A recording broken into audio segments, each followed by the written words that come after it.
Thank you, Tim. So hi, everybody. Welcome to this session. I hope that you really enjoyed the previous session and the other session during the week. They were very interesting and really it's a pleasure to be here. Today we will be talking about diversity, equity, and inclusion, which I started, I think the first session we had was in January during the JEBCO week this year. Yes, we had double this year, so it sounds a bit weird and funny, but it's better to have those sessions. My name is Tina Martin. I am a data manager for the Atlantic and Indian Ocean Regional Center for CBET 2030. I will be moderating the session. This session is recorded. I think it's always good to remember and remind that. So before we start the panelist, because it's organized as the session is a panelist, so we will have questions to the panelists and answers. I would like to also invite you, the audience, to participate. If you have questions or comments, put them in the chat and we will try to answer and address them, time permitting.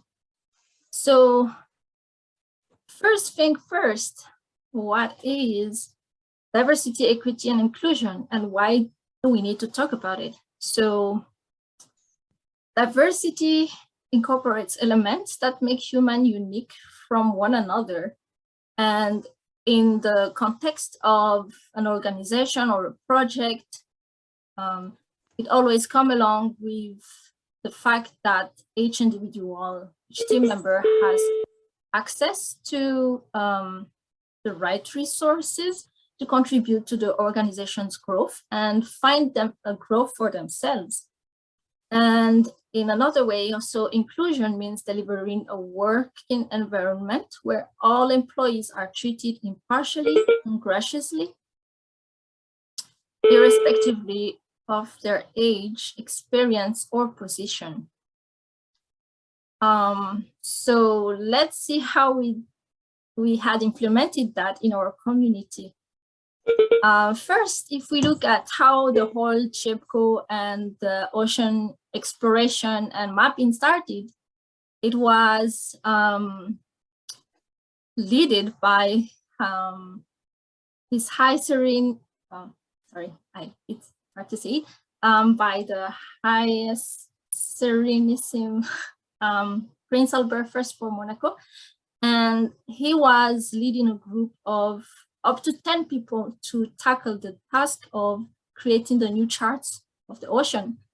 And in the span of almost a century, on the picture on the right, we have a growth of the community, and our community comes from different backgrounds, different sectors, and at different level in their work. So it's an incredible progress.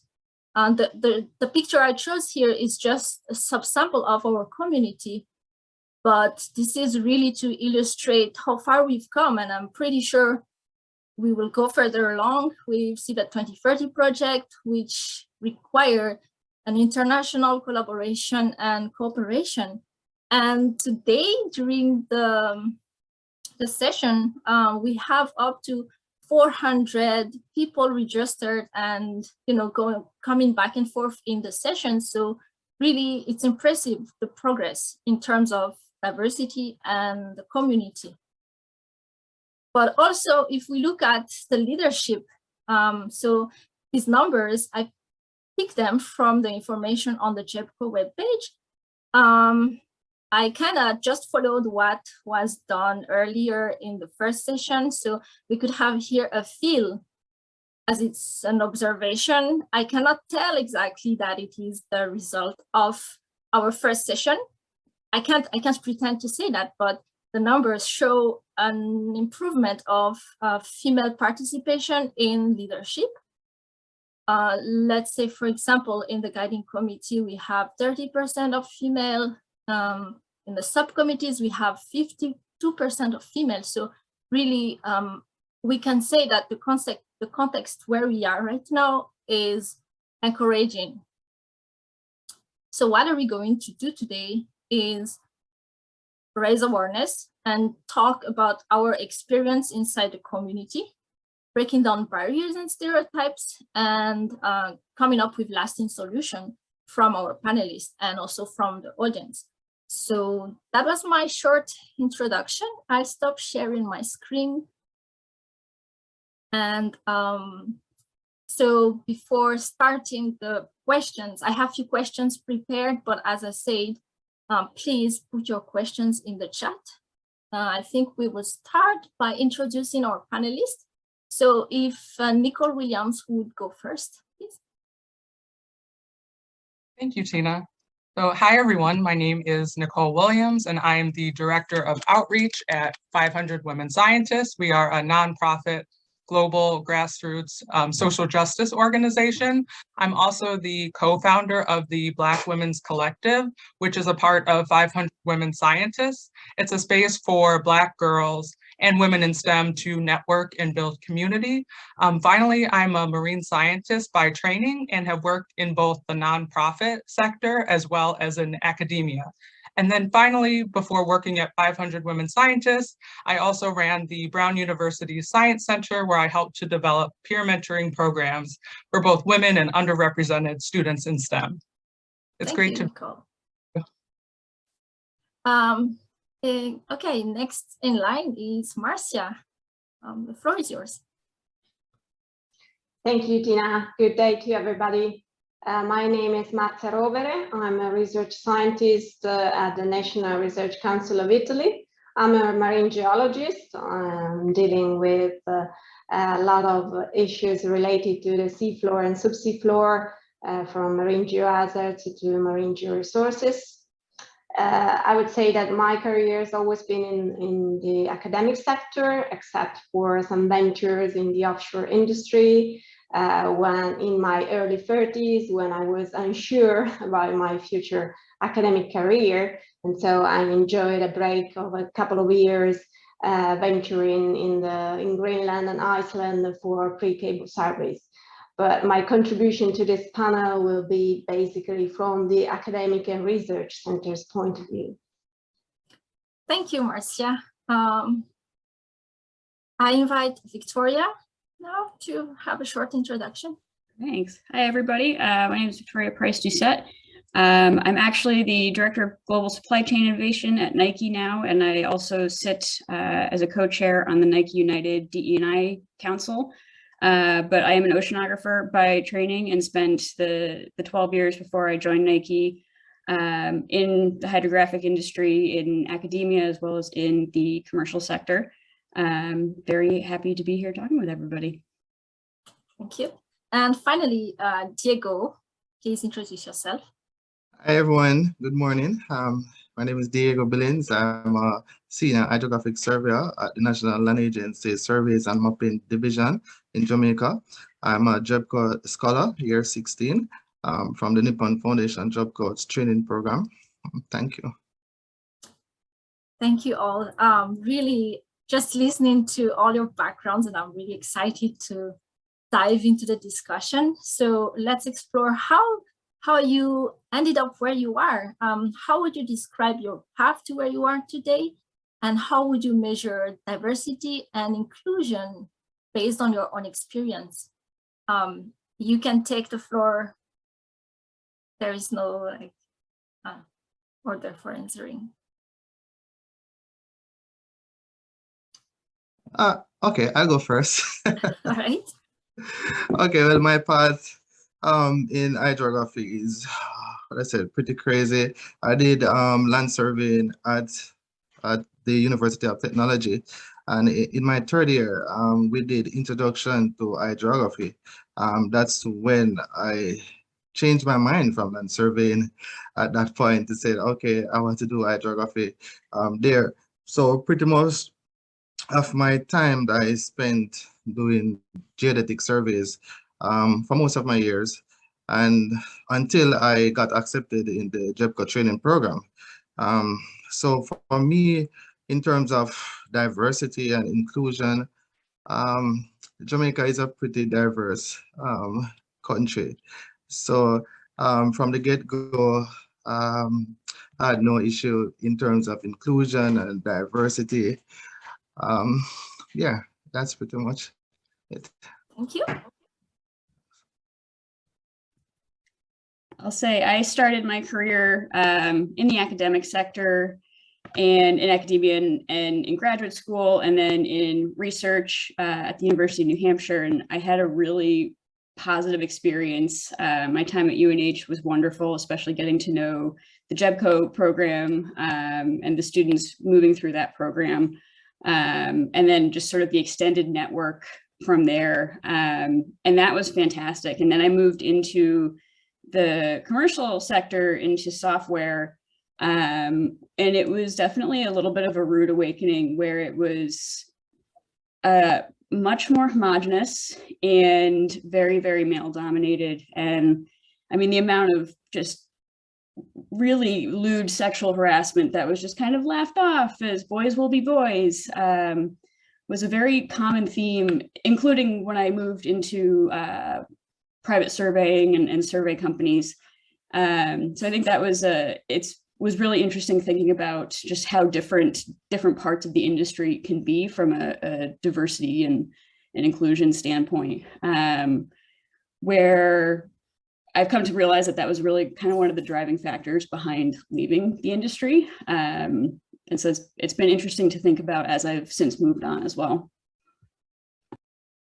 Thank you for that input. I don't know, Nicole. I can go next, yeah. So I'll kind of start at the beginning just a little bit. I've always been interested in science, especially marine biology. I'm originally from the Chicagoland area.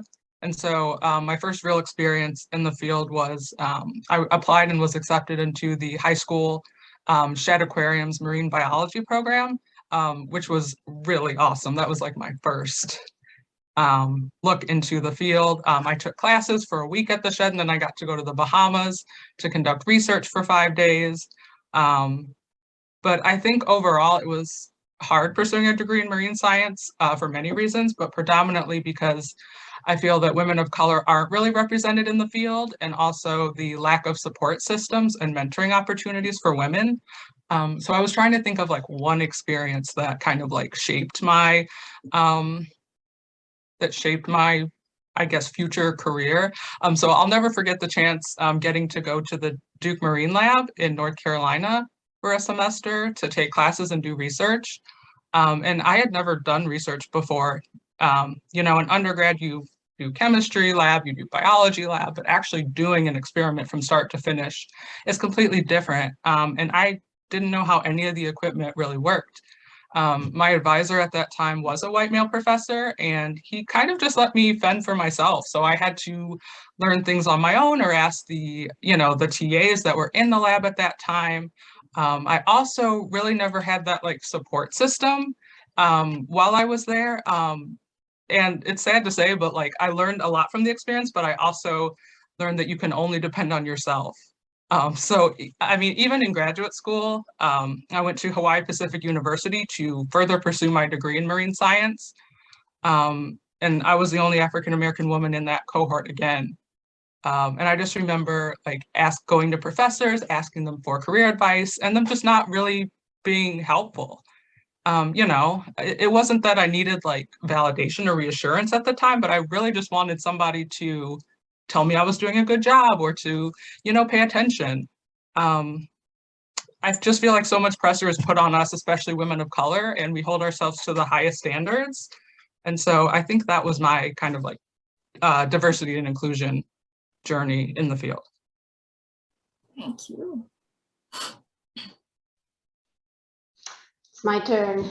So where I started, well, actually, when I finished my high school, I had this very confused idea of wanting to be on oceanographic cruises. And so I decided to move to a university where there was a professor having courses on oceanography. And 5 years later, when I finished my university courses, finally I met with this professor and I started with my master thesis and then my PhD thesis working on research vessels and doing marine geology as a study. So that was my start in a certain sense. I realized my dreams without really knowing what my dreams were. Then as I was mentioning before, I stayed in the academic sector for most of my career. And as it happens in several academia, the path has been very slow. And you have to do a very long tenure track path before becoming a full research scientist. But now that I can look back at those years with a certain distance, I can tell that I treasure those years. There is a merit in slowness, because I think that that kind of feelings where you feel always subordinate, where you always feel unsecure, where you don't have people saying, oh, you are doing a good job, or where you are not very well supervised, as it often unfortunately happens in the university or in research. Those years has been like a gym for me, and you can learn how to be humble, how to be wiser, how to be patient.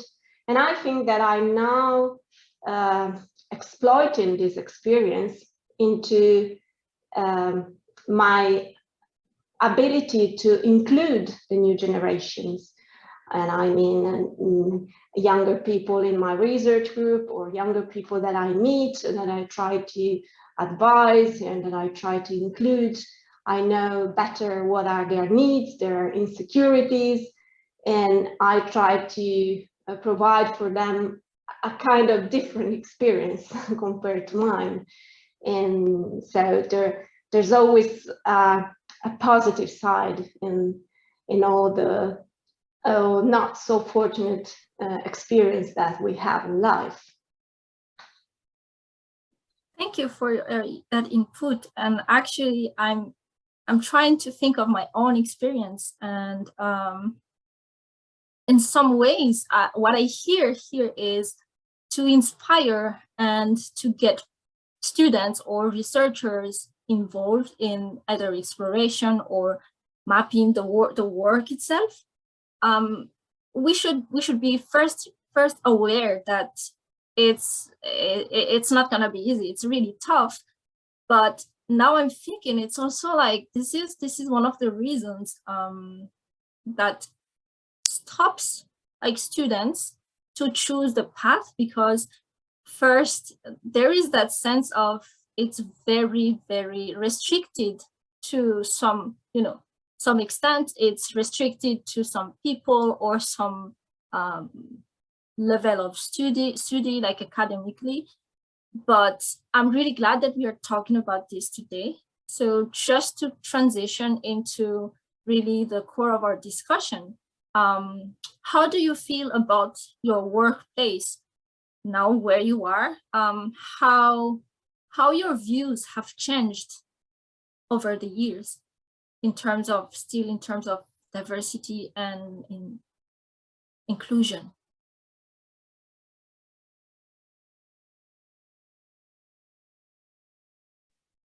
I can answer first if you like. Okay, go ahead. Well, the workplace, whatever workplace it is, reflects society.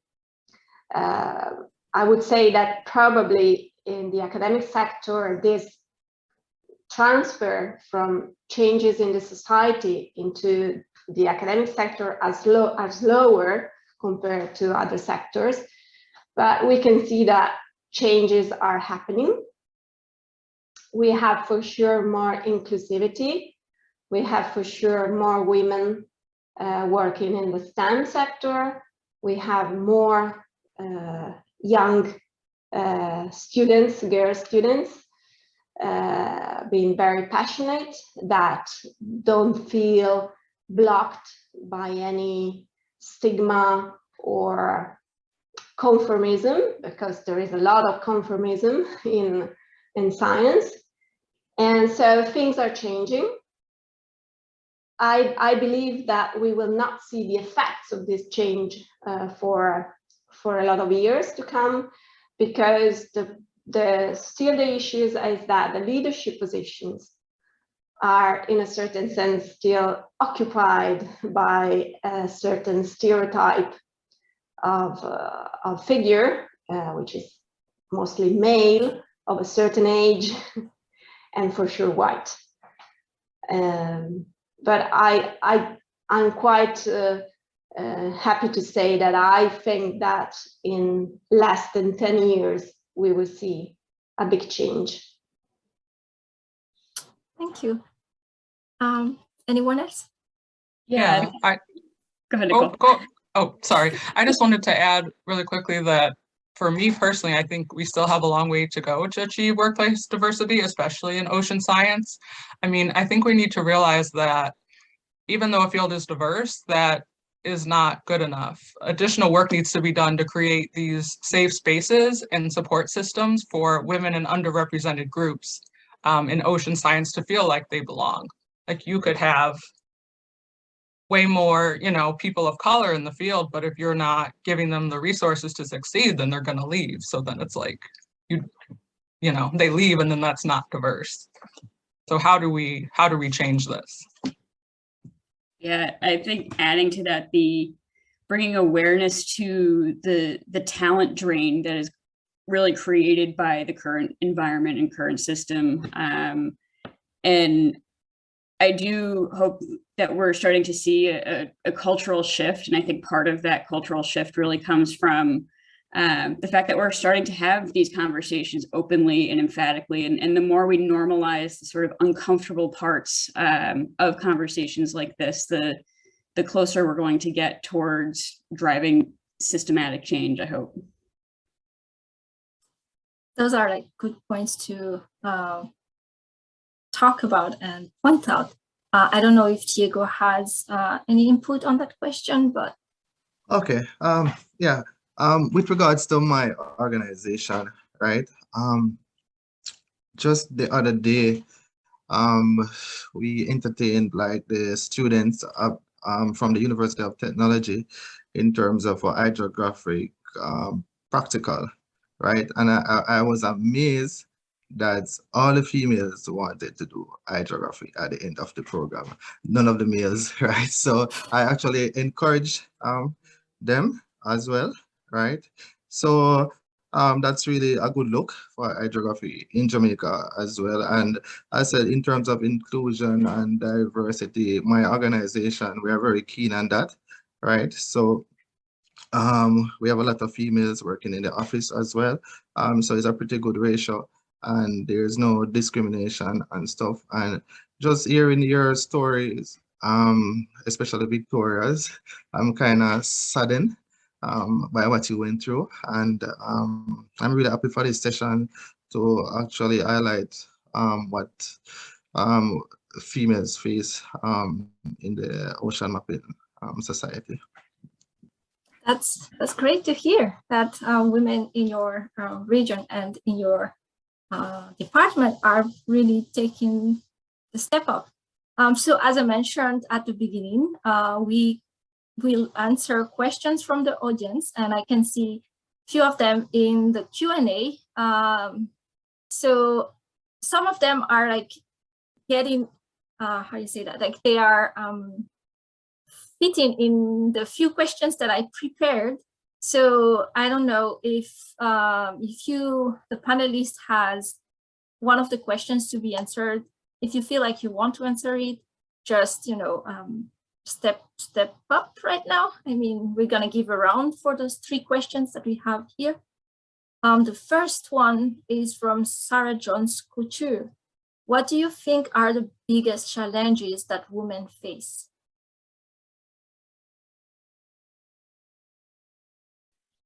well, if you like, I can answer, even because I think I'm the elder one here.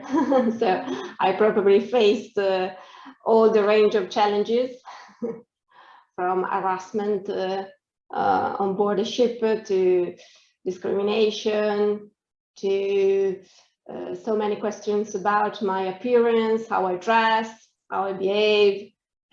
When there are still many challenges, let's be honest. There's always been a sort of big difference, big gap between me and my male peers. And as a female, you always have to show why you are in ocean science, why you are dressing in a certain way which doesn't conform to the ideal of what should be an ocean scientist, or why you don't show so much competition and passion as your male contenders do. You have to conform to an ideal which is not necessarily the only one to be replicated to do your job in a decent way. Yeah, I think that these are the challenges. Are quite complicated, of course. It's not an easy path, of course, and sometimes you can feel that you are, in a certain sense, out of place, that you are misplaced. But well, the only thing to do is to stay, to endure, to continue, because in the end you will be successful. This is where we are very passionate and committed to what we are willing to become, and that's really true. I thought Victoria wanted to answer a question. Yeah, and I think adding to that, the environment that creates, I think one of the biggest challenges for women that I experienced, I know many of my colleagues experienced, the environment that's created by exactly what Marcia just described then creates this like strange competitiveness where I think the worst bullies in this industry were women against women. And that was really, really challenging. And I think it's really a byproduct of that sort of being under a microscope and having every decision or right down to what you wear being examined and judged. Thank you. I just wanted to. Yeah, go ahead. Oh, sorry, jump in real quick, just to kind of go off what Marzia and Victoria said about, being under a microscope and being looked at and just kind of like criticized by what you wear or, your hair. I mean, for me specifically, I was in like an all-white lab, same with being the only African-American woman in the marine science cohort, just feeling like you have to assimilate into that space, which means like straightening your hair. So yeah, it's definitely been a struggle, trying to conform. But now, as the director, I'm actually trying to advocate for different initiatives. I'm actually publishing a piece that's coming out in 30 minutes called The Crown Act. And it's about embracing your appearance as well as embracing your hair texture. So yeah, I've definitely come a long way in my thought process, but I'm hoping that things like appearance and the way that you wear your hair are not deal breakers. Like, yeah. All right. I will continue with another question from Sarah. The IHO has a new project on empowering women in hydrography. Do you have any suggestions as to how it could help women in hydrography? For example, an initiative which you would find beneficial?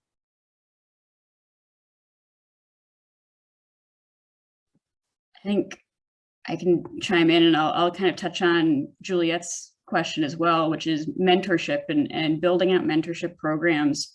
One of the things that I would love to see and to participate in is pairing finding mentors from outside of the industry as well, and you know, thinking about a lot of the leadership coaching that I've been able to experience and participate in and now do myself at Nike. These are things that we don't really teach in the industry, and being able to broaden the pool of mentors for younger women and just younger generations in this industry in general, I think is going to be a huge step forward.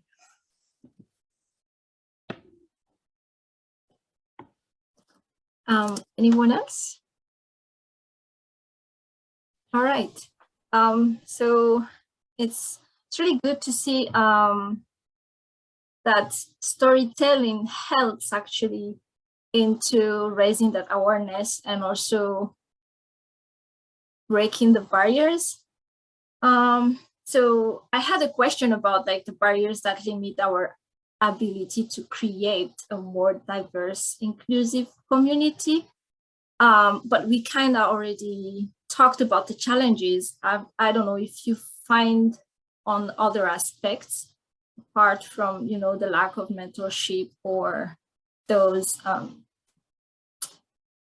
the fact that not just women, but also like people of color are, you know, faced with this criticism. Is there any other things that we probably haven't touched that you feel like we really have to address those things? I would say representation. That matters so much. Like just looking at company or universities' websites can be very disheartening. So they're usually now, I think most of these places have like a diversity and inclusion statement that says like, we welcome individuals from all backgrounds. But if you don't see anyone that looks like you, it's like, okay, well, that's not being inclusive. It just makes you feel like you don't deserve to be there, or this field is not for you. So changing that, I think, is another step in the right direction. Also, attending conferences and only seeing white males as panelists or speakers. So going outside of your friends or people that you know, and reaching out to like HBCUs or other, you know, underrepresented groups to get, you know, speakers in and talk about just opening up the conversation to other people, I would say. I think adding to the representation part and how we think about leaders in this industry and how people end up in leadership roles. And this is an industry where technical depth and tenure are really valued above all else. And when we think about the sort of pillars of good leadership, diplomacy, decisiveness, empathy, vision, these are things that when women and underrepresented groups display these traits, it's seen as a weakness. You're bossy or you are too soft. And so if we kind of start thinking about shifting what we think of as good leadership and looking for those traits in the people that we promote into leadership roles, and we're going to diversify and have more representation in our leadership, and then that kind of has a trickle down effect as well. Point. Yeah, going along with my questions, I have one here that is quite. I'm trying not to be repetitive in, you know, what's going to be discussed and how to tell the matter, but actually it's kind of a revolving circle that it's quite delicate and it's really difficult to tackle. So I'm just going to ask my question. This is something that I actually have been hearing all along, that not just ocean mapping, but really the world of ocean science and the STEM is a field that is dedicated to white men.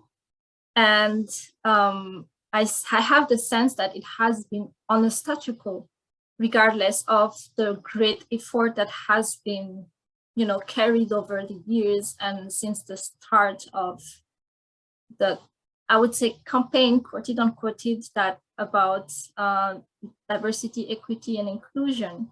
And I think it doesn't just touch the community as the person, but the community in terms of skills, in terms of accessibility to opportunities. So I would like to ask you, how do you think we can start to change those things? I know we've been talking about mentoring, representation, and empathy, but if we look at accessibility to capacity building, for example, or access to conferences, how would you see the change happening in those areas? Well, I want to bring a little bit of positivity. I think that it's changing, and your first slides were about the Nippon Foundation program at UNH. I think that's a very good example of how to really be inclusive, because the program is especially dedicated to young people or people of whatever age coming from developing countries, and I think that it helped through the years really to allow so many experts becoming leaders in their respective fields in their countries and also internationally. So I think that capacity building programs like the Nippon Foundation or many others are really key to bring the difference, to make the difference, to make an impact. Of course, after the capacity building programs, you have to allow those that have been trained to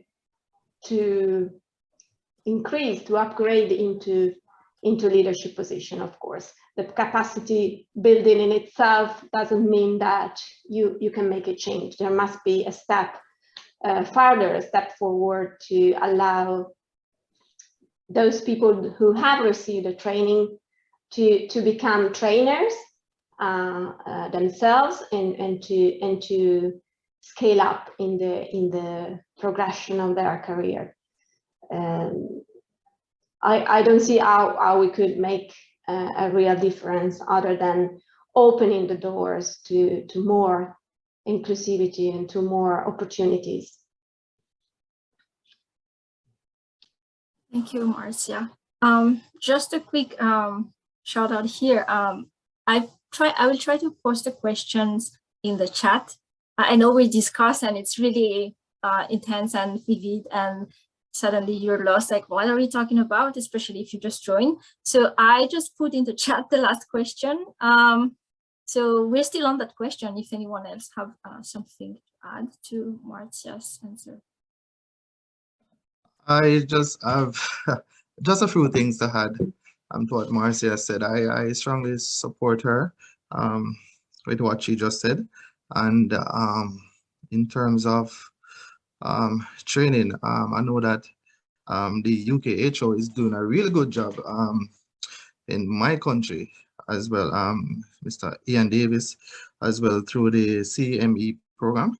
That's the Commonwealth Marine Economics program, in which we've been training multi-beam processing and acquisition as well, and to get our region really involved in ocean mapping. I think the UKHO is doing a really good job there. All right. I would love to see, I think there's a lot of progress being made in academic and government sectors, and thinking through how we can start seeing a little bit of that bleed into the private sector, where there's definitely a strong holdout of older white man kind of dominating everything. And really, when in my experience, it was, these are the guys who started the commercial sector in this industry, 30, 40 years ago, and they're, on the brink of retirement, but it's very shut off from the rest of the industry. And both from a diversity standpoint, not really emphasizing going to conferences or having access to training, but also it stifles innovation. And so thinking through, like, are there requirements for companies who are working on federal contracts to do DE&I training, to participate in programs? It's something that would be interesting to think through. Great.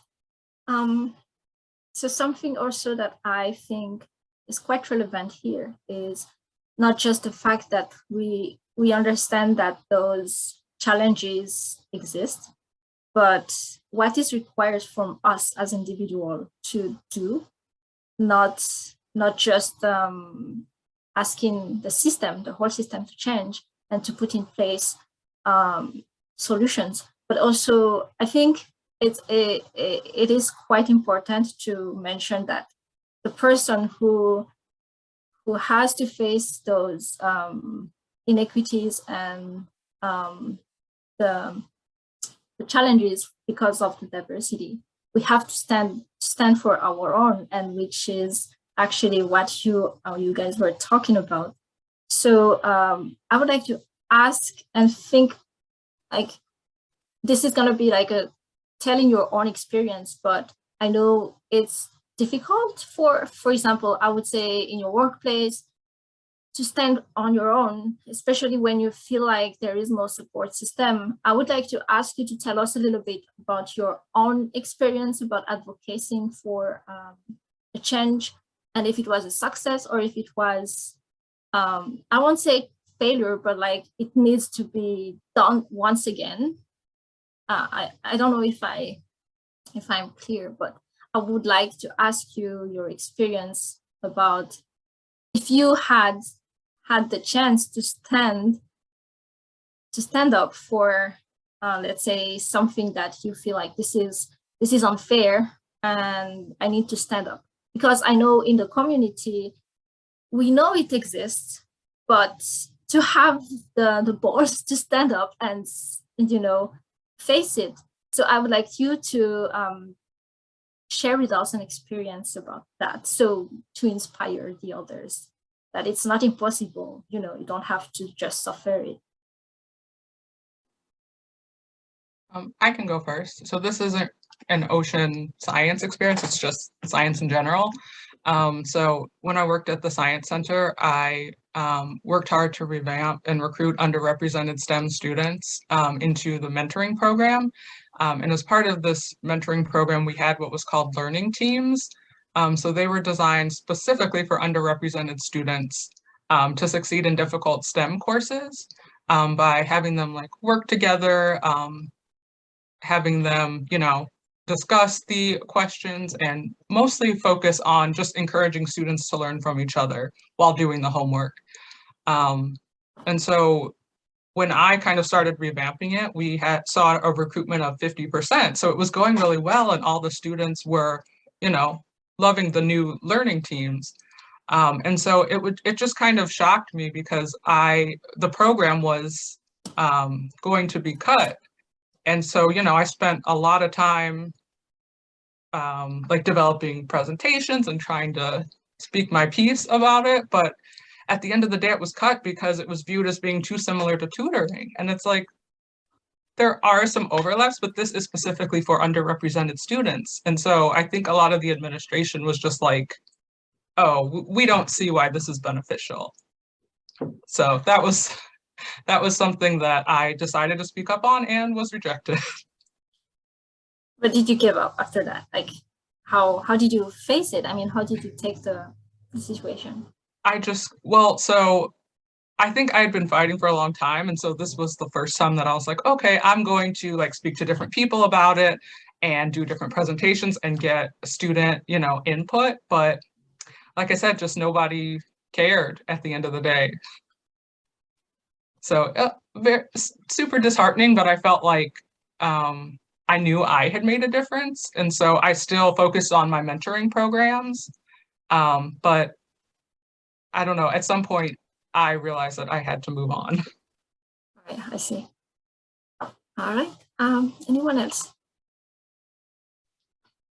Well, we have to consider one thing, that working in areas of science, let's talk about ocean science, but this is related to science. Working in this environment is often, not always, but often a soloist piece, where you are alone against many agents. But if I can give a suggestion, is to try, in any case, to speak up with your supervisor, to try to find solidarity with your colleagues, with the people that you would not believe, but they feel the same. Because most of the time, this sense of isolation, of exclusion, is just a common trait. Everybody feels the same, but there is never the opportunity to share this feeling, because you would be seen as a weak one. So you always try to be on the defensive side and try to appear as a strong and confident person. But most of the time, the majority of your colleagues, of the people who share your environment, feel the same as you. So try not to isolate yourself, because sometimes it's an over-exaggeration, and most of the times you can find a solution, and with a little bit of patience, you will find your way. Good point. One of the things, sorry. No, go ahead. One of the things that I've started, a program that I've started at Nike, was really kind of shaped by my experience moving from academia into private sector in hydrography, which is very much in science fields and in academia. There's such an emphasis on building technical skills, building technical expertise, and not a lot of career growth and development type skills that are taught. And one of the things that we see in a lot of the junior data scientists that we hire in the analytics fields are that they are not really prepared for life outside of academia. And as such, they don't feel empowered. They don't feel like they have the tools and resources to speak up and advocate for themselves. And they also don't really feel like they have a sense of their own worth and value in the sort of larger landscape. And so one of the things that we've started is teaching leadership skills, a lot of those sort of softer skills that are much less tangible and almost certainly not taught in academic environments, so that junior colleagues are better equipped to be able to speak up and feel much more empowered and confident in themselves to do that. And then that kind of creates a culture where it's more the norm to do so, and people feel a lot less isolated. So having a formal sort of leadership and career coaching program has had a really positive impact, but it was definitely shaped by a lot of the struggles that I and many other colleagues had in this industry. That's right. It's still emphasizing the need of mentoring and, like, getting to know what's the need and filling that gap. We have other questions, one from the chat and one from the Q&A. So I think we will go first let me just check which one should go first. Well, I think we'll take the one from Jamie in the chat, which is more of a word of encouragement, I guess. As Marcia touched on, the Nippon Foundation has encouraged diversity in ocean mapping and also in other areas such as marine cartography and in other areas of ocean observation and science, and also in development of alumni networks, which you will hear about, I think tomorrow. We have a session dedicated to the alumni from the JEPCO training program with Dr. Rochelle Weekly, and also in development of alumni network. Yes, yeah, again, it's one of the great program, and it's like how you say that, it's an illustration of how we could have inclusion and diversity implemented. The other question is, how do you recommend progress in DE&I can or should be measured? Because at the end of the day, we will want to see results. And this is a good question. How do we measure progress?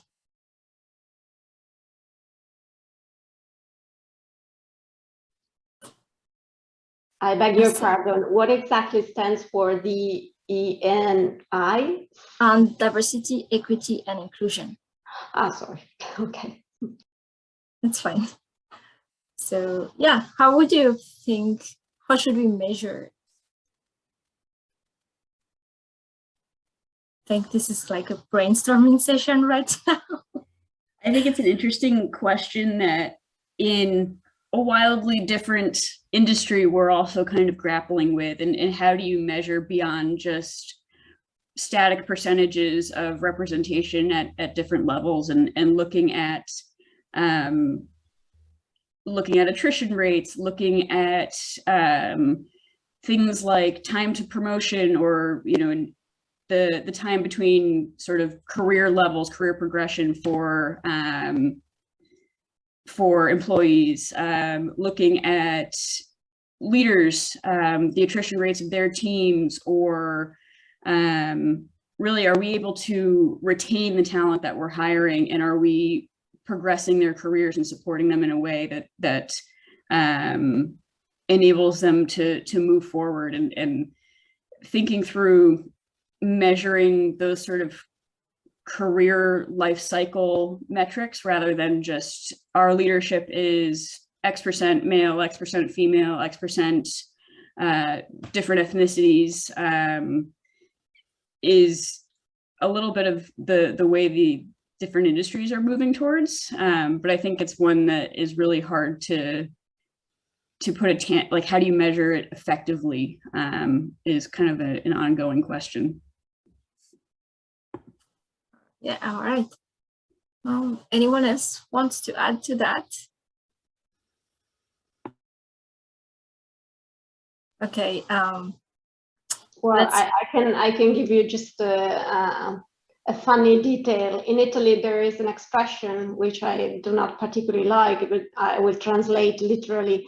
It's like pink percentage, pink share, pink part, where you are obliged to, for example, in the parliament, to during the election, to have a certain percentage of female and male candidates, which is something that I do not particularly like, but at some point it's a necessity, because until we will not reach enough diversity, and in terms also of skills, because you cannot put just half enough, you have to put also people who have real capacity. So until we do not reach the same level where we have inclusivity, which means also great skills from the more diverse part of the society, we will not reach any goal. So probably we really need to impose some quota, some percentage of diversity in all the committees, organizations, and which is not in principle something that I would encourage, but it's probably a necessity to fill the gap. Thank you, Marcia, for that image, but it's really translating what needs to happen. Actually, it's not just as Victoria said. I was observing the website and I was like, oh, we have, this percentage of improvement, but it's really also going with the background. So that was an important point. We also have another question from Juliet. What does the military top-down structure history of hydrographic programs have on the field compared to other science fields? And does this permeate into industry because of where many were trained or who their teachers were?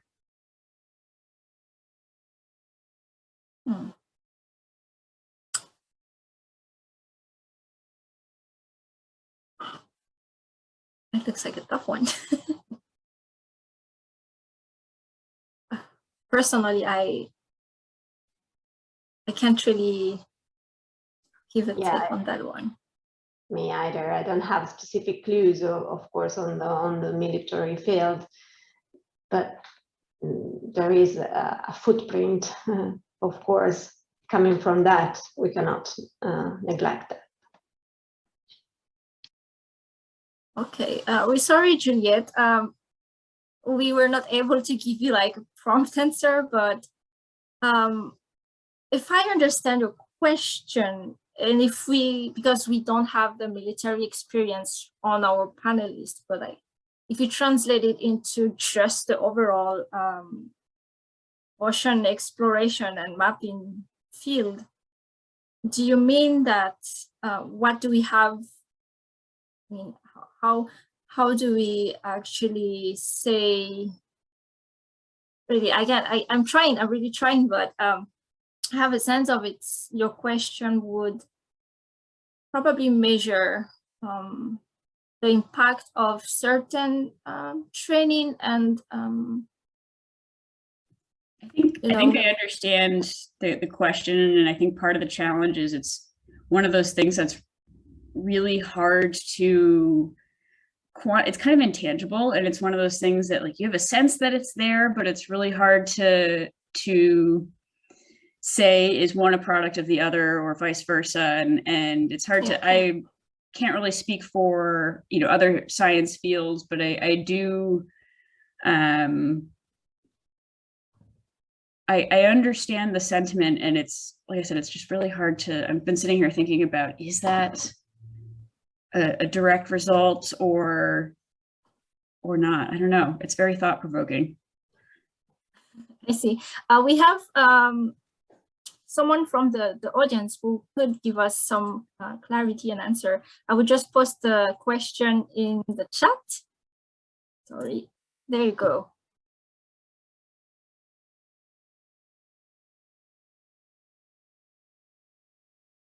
Oh my, sorry, I think I posted it in the wrong.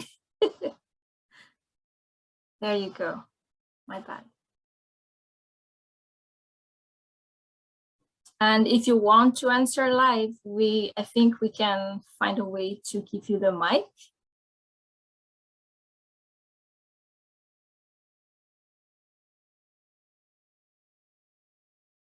Or just raise your hand. Okay, let me just find you.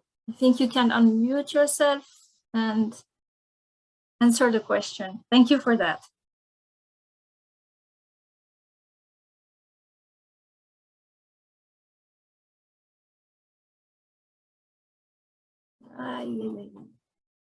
I see your hand raised. There you go. Oh, 1 second. Let me just find how we do that. Yeah, you probably have to promote him as the speaker. Oh, okay. Probably team can help here. I mean, yeah, technical. I know we've been in relationship with Zoom for so long, but there are still some technicalities. So, yeah. It's just, I'm sorry, I'm trying right over here.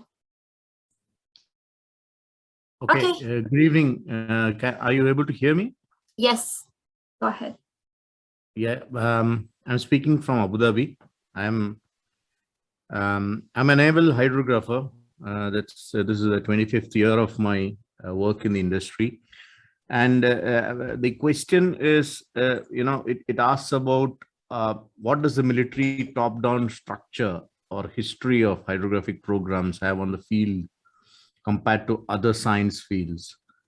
And the second part is, does this permeate into industry because of where many were trained or who their teachers are. Okay, so I'm from the Indian Navy, and we have the one of the largest hydrographic survey fleet in the world, and call our institute where we all study is based in a place called Goa, on the west coast of India, somewhere south of Bombay, and that's where we all train. And in India, the only place where a hydrographer can train or somebody can learn hydrography is at the Naval Hydrographic School in Goa.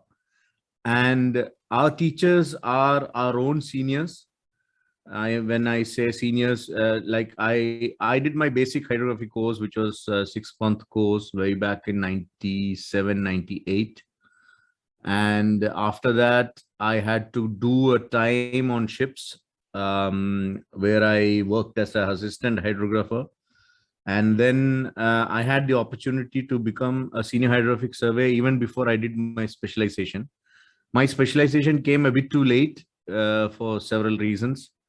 I did my long course in 2003, 2004. It's a 1-year course, but jam-packed course where you are full-time on your study, on your learning course. And during that learning course, you get attached to several university departments. For example, the oceanographic department, then the water resources department under the central government, and also on the harbor design course. So these are all part of the course, and it's a Cat A qualification that you get after you do the long course, and it's also recognized by the university. So the emphasis here in our case, and in most cases that we see, is that the focus is on naval hydrographic needs, to how to cater to the naval hydrographic needs. For in most cases, it is coastal hydrographic surveys, how to conduct them, how to plan them, then deep sea hydrographic surveys and geophysical limited geophysical surveys, where you need to map the deep seas, because up to the exclusive economic zone and up to the continental shelf, and also do baseline surveys, military surveys for several defense operations, and for the UNCLOS, the claims that you have to lay, that you have to put up in the UN as regards the bays and the limit of the continental shelf. So these are the types of surveys that we do and we learn, and we also get to know a little bit of exposure to how the civil world does it, but not too much in the military. I finished my time with the Navy, and then I jumped straight into the civil world. And what I did was, although I joined as a party chief, the first time I went out as a junior surveyor, because I told my management that, the way I have done work in the Navy and the way the civil world does are two different ways of doing it. Although we are doing right the same thing, essentially the same thing, but the way we do it is different. So I wanted to gain a hands-on experience there. So I volunteered myself to go as a junior surveyor. That's how I started off my CV Street experience. Then very soon I could catch up the ropes and come up, because of the basic foundation that you lay in the Navy is very clear, and it's very, very, very, you get exposed to all sorts of scenarios, and that's a great learning experience. So, and from there you can extrapolate every new thing. You can learn yourself several techniques, processing techniques or surveying techniques, or get to know the new equipments that are there. So this is the way in which I translated myself or transitioned myself from the military life to the CV Street. And this is pretty much the way I have seen many others also transition from military life to a civilian life. I've never seen, I've never had the opportunity so far to work with a lady hydrographer so far, but I have had my colleagues from the Australian and the New Zealand area who were very good surveyors, and there were project managers, lady officers, as well as girls who have had training from the civil side of it, do project management duties, and they were all very good, excellent. And one good thing that I could see is that they understand the peculiar circumstances that the field staff go through very well, and they try to support them very well. This is what my experience has taught me. Right now, I'm handling mega projects with the UAE National Oil Company, and it's been a great experience so far. And it's a thrilling place and a profession, no doubt about it. Thank you. Thank you very much for your input. And it just reminds me how diverse again our community is, and again, not just in terms of who we are, but also how we do things. And it makes me think we map the gaps on the ocean, but we also need to map the gaps in our community. So yeah, thank you very much for that input, and I hope, Juliette, that answered your question. So I think we kind of went through all my questions. Is there anything the panelists want to touch that I haven't, or you think it is important, like a last question you need to, I mean, it's not going to be a question, but it's just like something you want to add before we can start to wrap up the session? Yeah, so as the director of outreach at 500 Women Scientists, I feel like I have to plug some of our initiatives and programs. So I'll be really quick since I know we're short on time. Very good. We're good. Okay. Okay. So GAGE, GAGE, is the world's largest platform for women and gender diverse experts in STEM fields. And so we built this platform specifically for people who have been historically marginalized in the fields of STEM due to their gender identity and expression. So for more information or to join our free platform, you can visit our website at gage.500womenscientists.org to connect with other like-minded scientists. Also, we have Wikipedia edit-a-thons. As you all probably know, Wikipedia is one of the most highly trafficked websites, but only 18.2% of English Wikipedia biographies are about women. So we also have designed programming to ensure that contributions of women leading in STEM are reflected in the world's Wikipedia pages. Then finally, creating initiatives or programs such as the one that I co-founded called Black Women's Collective. And we're working to address creating a space where Black women from different career levels and STEM disciplines can collaborate on research projects together. And then finally, I just wanted to plug that we all know that building collective power and community is very important in this field. So you can also join a chapter or a local pod in your area. You can go to our website at 500womenscientists.org to find a pod. And if you don't see one close to you, you can also start a new pod. So I will put all this information in the chat as well as my email, but hopefully we hope to see a lot of you as members or attending our events in the future. Thank you, Nicole. This is great information to have. Anyone else?